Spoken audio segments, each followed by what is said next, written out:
វិនអភពរូបពងគប់ជីវិនអភពរូបពងគប់សុខដំ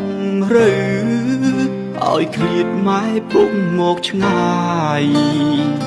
ឃ្លាតពីមាតុភូមិដែលធ្លាប់បានរួមគៀងកាយឥឡូវខានបានយល់ហើយចន់ឡើយឃ្លាតមួយរយៈ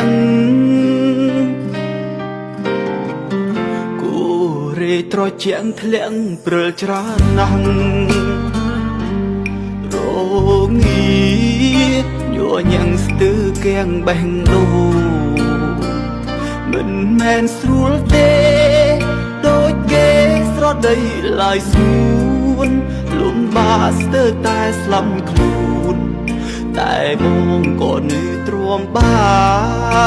នរៀងដឹងបានដឹងថាកូរ៉េនឹងយ៉ាងណា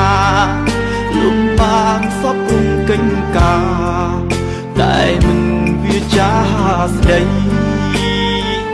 ព្រោះតែជីវភាពគ្រួសារនៃខ្ញុំសែនក្រក្រៃព្រោះត្រូវលំបាកដេញក្ដីក៏ខ្ញុំមិនរៀថយឡើយសំខឹមថ្ងៃមួយជីវិតផុនភ័យនឹងតួទូលបានជោគជ័យមិនខាតទោះមិនសល់អ្វីច្រើនក្តីឲ្យតែខ្ញុំបានទល់ទៅជួមជុំកល្យាននឹងប្រានអ្នកមានគុណខ្ញុំ